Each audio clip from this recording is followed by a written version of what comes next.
Thank you very much for coming to hear me talk today, and I'd like to say it's great to see some men in the audience, because women, we do have challenges in work, but we cannot progress unless we have men to support us. We all need to work together, so thank you for coming. I'm going to talk about the little things that matter, the little things that make a difference to you, your own self-care, and the people you work with. My life changed completely 3 years ago when I went from being a fit, healthy triathlete to a stage 3 cancer patient. I had every single treatment I give my patients, and I realized I had no idea what it was like to have breast cancer. And I didn't find out in the normal way. I'd had a mammogram and an ultrasound 6 months before with a cyst, and I had another lump in my left breast, and I ignored it because I'd had normal scans. And it was my mum who said, "Will you just go and get it checked out, because I'm worried even if you're not." And the mammogram was normal. And then I had an ultrasound, and I turned to look at the screen when the doctor was doing it, and I saw a cancer. And like this cat who knows he's about to be neutered, I knew too much. Patients are normally drip-fed information, but for me, when I saw that scan, I knew it was cancer. I knew I'd need a mastectomy. I knew I need chemotherapy. I knew what my chance of being alive in 10 years was. In a light bulb, my life changed forever. I was treated in a hospital where my husband works as a consultant surgeon and where I've worked as a junior and a senior doctor. And I didn't know what to do. People were going to recognize me when I was walking around without any hair on my head, and I didn't want to hide it. Cancer isn't a dirty secret, and I didn't want to be ashamed of it. So I told Twitter the day I got my results, and it changed my life forever. Because I didn't meet another patient having breast cancer treatment for my whole 9 months, and it was social media that kept me going, and patients who told me how to cope. Chemotherapy wasn't fun, and I hope none of you in the room get it. I can only describe it as drinking a bottle of gin a night every night for 5 nights without dancing on the tables telling people you love them, combined with the worst cold and flu you have. It's awful. It was 5 months of really, really hard treatment. And I realized I had no idea what chemo was like. I'm used to telling patients about the side effects, and I knew you lost your hair. I knew you lost the hair in your head.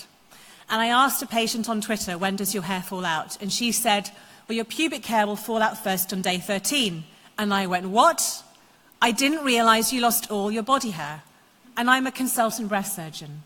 It's patients who tell you how to cope. I then went on to have a mastectomy, and this is me taking the silly selfie for the blog that I wrote. And this was really hard, to make a decision about what to do about your breast when you're a consultant surgeon who does breast reconstruction, and is your decision guided by what you think your patients expect you to do, or what you really, really want to do. I had an implant reconstruction, and I remember being wheeled down the corridor to go into theatre in my gown, bald head, and I met people I work with, consultant anaesthetists in the hospital, and they said, "Hi, how are you?" And I said, "I'm going to have my breast cut off. How are you?" We're not taught how to interact with colleagues we see as patients. It's really hard. We either make stupid mistakes, ignore them completely, don't give them full information. And when people see you in that patient role and they come up, they're automatically breaching my own patient confidentiality, because I almost feel obliged to say why I'm there. And I wished I'd had earphones and an eye mask so I couldn't see them. And you will meet colleagues you work with breast cancer. 1 in 8 women in the world get breast cancer. It's going to happen. If you see them in that patient role, just nod and walk on, because you're not there as a friend, you're there as a colleague and you don't know them. Sadly, my cancer came back locally in May last year, and I had to have another operation and go flat. And I had my ovaries out, and I went through the menopause again. And how you cope with the menopause is a whole other thing for women in challenging environments.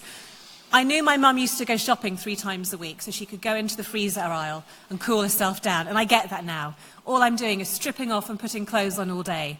And your memory goes, and it's hard to concentrate. And it's going to happen to every woman in the workplace, and we do need to think about how we can help them. But that's a whole other talk.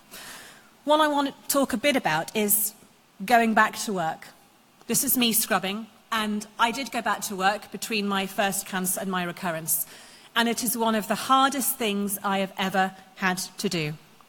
Physically, I was tired. I now know what real fatigue means. I had the hot flushes. I have chronic pain and shoulder stiffness from my surgeries and a double dose of radiotherapy. Mentally, chemo brain is a thing. I forget names of words. I'd pick this up and ask my husband to pass me the orange and get angry that he doesn't know what I'm talking about. You struggle. I can't multitask. I can't remember things. I can't do things as quickly. I used to be in a clinic where it was so busy, I'd see 5 people, then write the notes at the end. Now, I can't remember things. It's really, really hard when you need more time to do your job. Emotionally, one thing was that people didn't recognize me, because I look a bit different to how I did before, and I'd be talking to someone and I'd realize, you have no idea who I am. But for me, dealing with breast cancer patients, having had it myself, was really, really hard. And I know some of my own radiographers have had breast cancer, they haven't had chemo. For me, every single time I broke bad news, I was reliving my own diagnosis and seeing myself crumple and pull myself together, almost a PTSD of doing it. I wanted to hold their hand and tell them, yes, it is shit, but it is okay and you can get through this, and let me tell you how to cope. But where are the ethics between a doctor sharing their own illnesses with a patient? And I know when I tell them they've got cancer, they don't want to hear about anyone else. It's like people say, oh, my aunt had breast cancer, but she died. Thanks for telling me, that's really helpful. What I do is when I see them after a year and they're complaining about the side effects of the awful drugs we give, I will sometimes say, I know what it's like. I'm on them. This is what you can do to help. Part of me as a patient wants to reach out to another patient to share and bond, but I still have to be the bad guy, the one to say, you need chemotherapy. Your cancer's come back.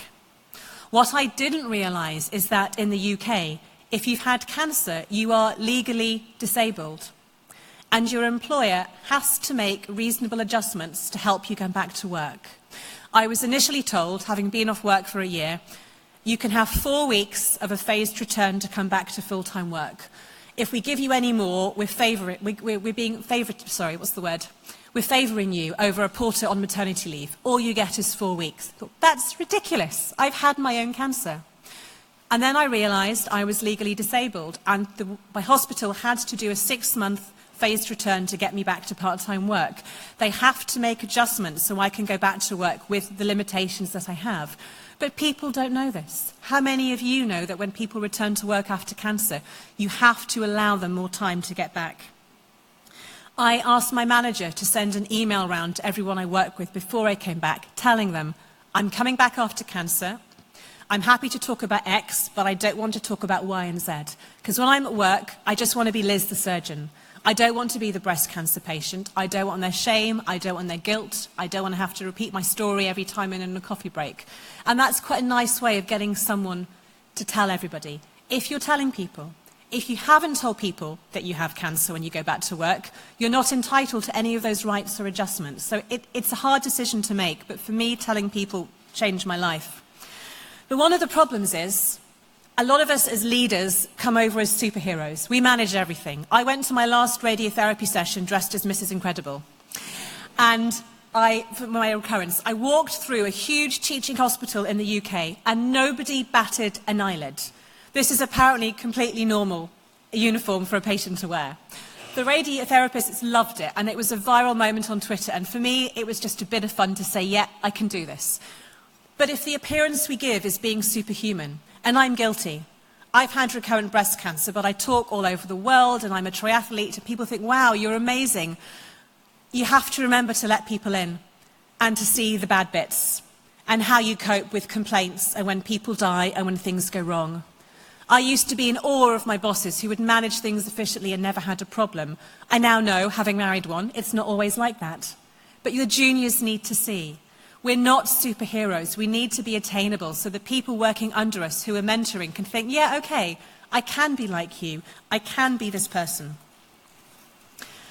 One thing cancer has led me to realise is that my life was incredibly imbalanced. I defined myself as a breast surgeon. It's what I'd spent 20 years training to be, and suddenly I was home, without a purpose, without a goal. I realised I was the most boring dinner party guest because all I'd done for 20 years was eat, sleep, work and repeat. I had no hobbies, I did very little. And this is something I use when I talk to a lot of children. It's called the wheel of life. And all of you just take a minute to look at all the different sectors there. How many of you are fulfilled in every one of those sectors? This is a typical example of one of us. Ideally, that ring, the brown ring, should be all the way around the outside. But often we're not having fun, or we don't open the bank letters because we're scared about the money, or we don't exercise. It's all work, work, work. And if you as a leader of people aren't living a healthy life, how can you possibly encourage those underneath you? And it's thinking there's more to life than work. What are you doing for charity? What are you giving back? How healthy are you? And how can you use this to encourage the people around you? Because a lot of us work above and beyond. My husband is guilty as anybody of answering emails late at night because with the internet we're connected, you can work all the time. And when I die, at my funeral, when my loved ones are drinking tea and eating cake, I don't want them to say, God, she was great at answering emails at midnight. But how many of us do that and work overtakes date nights and family and friends and children and just think about living a healthy, complete life? Exercise is my mindfulness. This is me doing a sprint triathlon halfway through chemo. Exercise really is the fourth drug for cancer treatment, and that's a whole other story. But for me, it was saying, I've had cancer, I've lost my identity as a surgeon, but I have 2 arms and 2 legs and a body that works, and not everybody has that. And I'm going to carry on fighting to say, cancer can't take everything away from me. And I've realised a whole other goal in my life of exercise and keeping healthy and inspiring others. You can do so much outside of work to inspire people. It's the journey that I'm now on. But the final thing I want to talk about is this, and it's from my TED Talk, which is called The Jar of Joy. A lot of people talk about mindfulness journals and being grateful of things that happen and writing it in a diary. But for me, I need something more visual. And I have this. It's a goldfish bowl in my kitchen. Every time something good happens, I write it on a card and I put it in the jar. And it's not every day. My husband found a £5 note in the pocket of a pair of trousers he hadn't worn for a year. That was a good thing. Him agreeing to let our puppy sit on the sofa. That was a good thing. Finding a car parking space in 5 minutes. That's a good thing. It doesn't have to be big. It could just be hearing the birds singing. And it's visual. And every time I'm having a bad day, and I get them, the days when I imagine my funeral or is my cancer going to come back, I look at it and it makes me smile because I know good things happen. Imagine having this at home for you, your family, your children, or having it at work anonymously and you pluck out a couple at the end of each week to say, look what's happened. It just reminds you that even when things are really, really tough, there is good stuff that happens and it can make a difference. You are going to work with people who are ill. And you need to remember that difficult colleagues may be colleagues in difficulty and there may be things going on at home that you don't know about. You're going to work with people who have cancer. They may have their own illnesses. Breast cancer radiography is such a huge female career. The vast majority of women, you're going to find people who have cancer and how can you support them and help them and say it's okay and give them the space. But what I really want you to remember coming back to that is the reason all of you came to this conference today, and it's not about to find out about radiology, it's to improve the healthcare for patients. And why is that important? Because you will all be a patient yourself one day. Thank you.